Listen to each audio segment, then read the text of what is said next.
Gel yanıma. Ben bilmem sen hayatında büyük sanatkarlar olub, Körün Kərimov olub, Şah Sultan kəndində Sabir Əliyev olub, büyük sanatkarlarımız Şah Sultan Toyladın bəzəyi olub.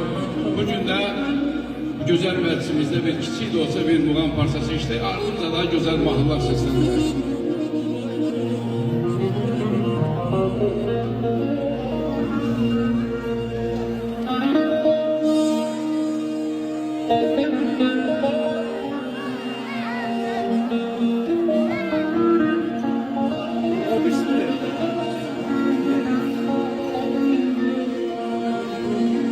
Evlat nefesini duyduğu gününden kuş olur göylere uçar atalar.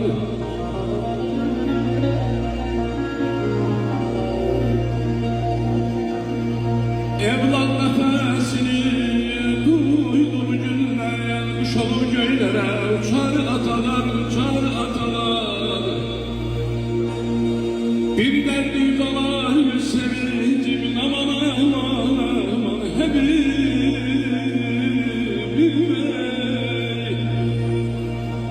Bir derdi ayırgan yüz olar gün sevincimin ele bir dünyanı güzel atalar.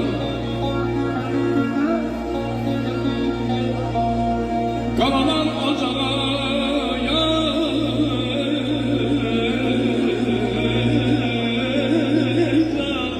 ey benim azizim kadar gözlüm. Kalanar ocağa gelsin her kadar bana ev olur ayrılsalar da.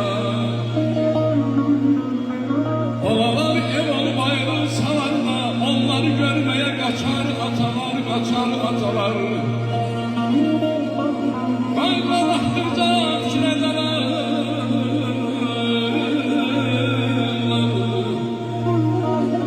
kaybolaktırca kiredelerler, köhne kurtarmamış taze alanlar.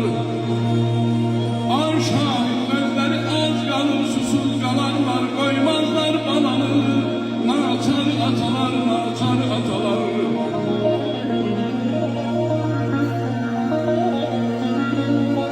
Kalalar ocağı, aman aman aman aman.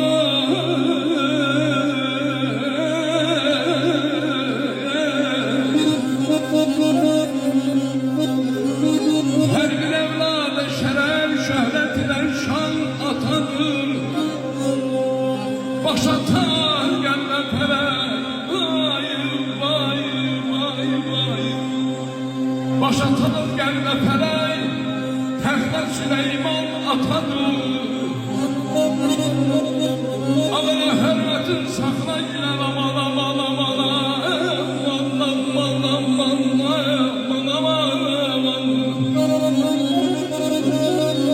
Hürmetin saklanan daima yalanla yolu. Sütü vermişse ana cismine tırman tanrımını.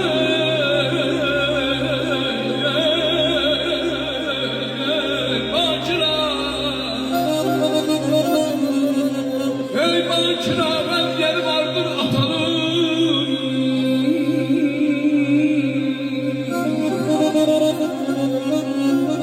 Bakira önder vardır atanın evladı. Ne kadar atsa da evlad. Adilgar kardeşim yarın sultan atadı bir almış gelsin kardeşim şerefle. İlgar kardeşim edirdim hata yeri.